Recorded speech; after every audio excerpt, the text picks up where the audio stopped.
World Ends With You 2 may be revealed in just a few short hours. Though many remain skeptical of this due to the recent iOS leak, Brian Gray, lead localizer of The World Ends With You, has gone on record saying there's more to the countdown than just a port. Quote, more drip than leak.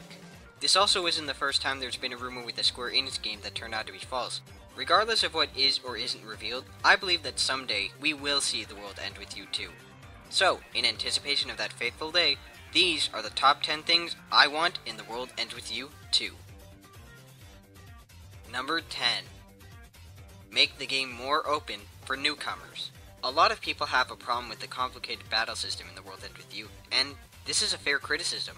While I feel the combat is exhilarating once you get over that difficulty curve, I will admit the first time I played it, I died a lot before I got the hang of it. No, I'm not saying wimp out on the difficulty, I'm saying don't do it in the way that it was done in the first game where you selected it from your cell phone and had barely any difference between some of the bosses being a little bit more difficult. At least, that's all I noticed aside from a few pins here and there. This one is pretty simple to fix. Start the game with an easy, normal, hard mode, and then an extra difficult mode once you beat it, and define them differently. For example, on easy mode you could get more experience, less damage, but weaker and more common pins. Whereas in hard mode you'll get less experience per noise, but you'll get greater rewards and equipment. At the very least, make it easier for newcomers so that this franchise can grow. Number 9. Multiple save files. One of the few complaints I have with The World Ends With You is the lack of multiple save files. This is another easy one to fix. Give us 2 save files at least. Come on, Square, it's 2012. At least give us 2 save files. Number 8. A smart use of StreetPass. The World Ends With You did have a pseudo StreetPass on the DS that was kind of useless and, in my experience, never used. Seeing how other titles, including Square Enix titles, have been using StreetPass, and rather effectively, I might add, I can see a number of ways in which this could work. If it is released for the 3DS, players could trade pin sets, equipment, or heck, maybe they even could trade partners. That would be pretty neat. Number 7. Interesting minigames. Tin Pin Slammer was a mindless but somewhat fun minigame that could kill a lot of time. Being developed by Jupiter, the developers of the fantastic Pokemon pinball games, I was expecting a little better than a simple flicking game. I really appreciate it when developers go the extra mile to add in another minigame, which in some cases can take up a large portion of your game time. There's a multitude of ways that they could implement this into the game. Simple touch games, rhythm button tappers, a noise finder with the camera, or maybe, just maybe,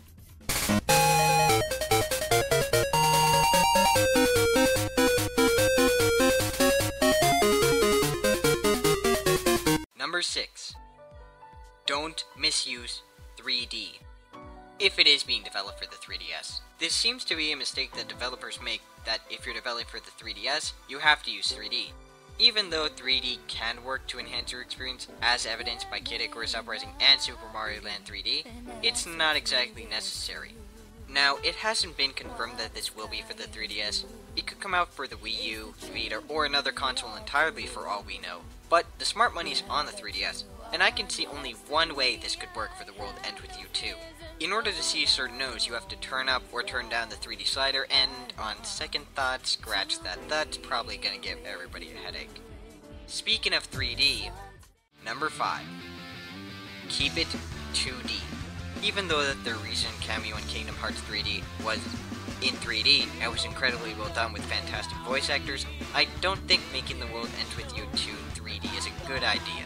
I have nothing against making the game play in 3D or 2.5D, but I think it would play a lot slower in the third dimension, thereby making combat feel less fast-paced and much less enjoyable. The World Ends With You was one of the most stylized games on the DS, and it looked fantastic. Ports of games like BlazBlue show that the 3DS is capable of rendering beautifully detailed 2D animation. So Square, Jupiter, animation designers, and Tetsuya Nomura show some of that style off with some hand-drawn 2D animation. Number 4. More pins. One of the most amazing things about The World Ends With You's combat was how defined the pins were. Some required you to touch Neku, others required a circle to be drawn around an enemy, and some were just simply touching the screen.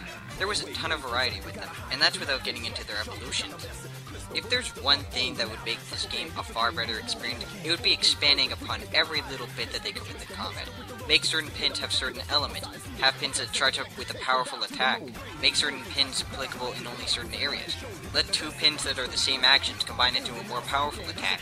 Make some pins only applicable to certain enemies. There's a ton of ways that they can just change up the combat and make it even more exhilarating. Number 3.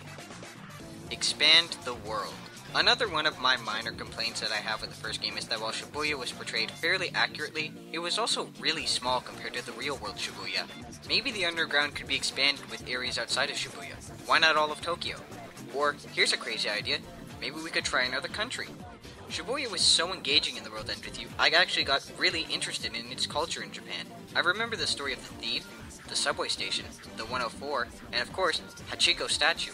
If this is what this game did to me, imagine how amazing it would be to see the sceneries from cities like Paris, London, Rome, Lisboa, Philadelphia, Toronto. There's so much that could be done with this, and I'm sure international fans would love to see their hometown represented with such detail.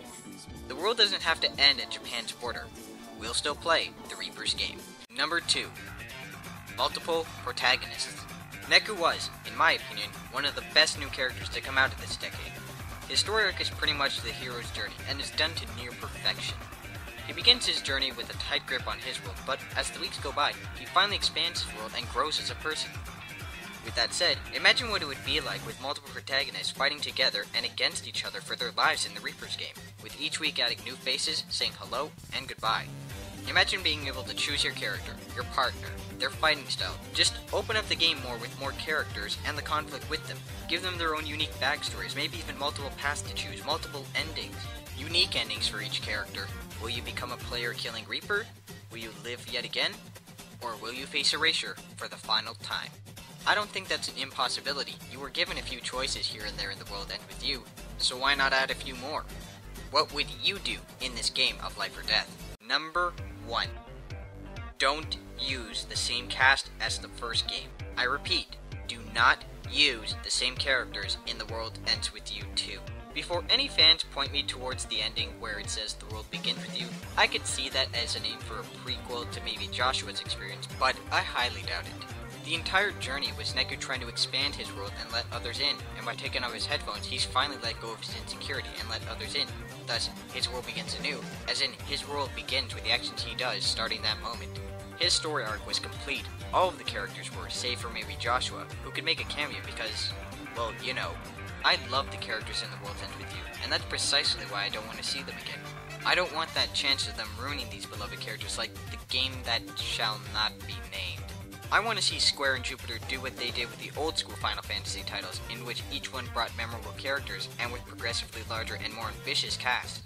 Just don't mess up the story like you've done in recent years, and stay true to what made the original so captivating to so many people in the first place, with a handful of fresh new faces and maybe a new area. The world doesn't have to end with Neku and crew, so changing up the characters would make The World Ends With You too. So that's my list. Your mission? Tell me what are yours. Post your wishes in the comments below, or make a video response. You have 60 minutes. Fail and face erasure.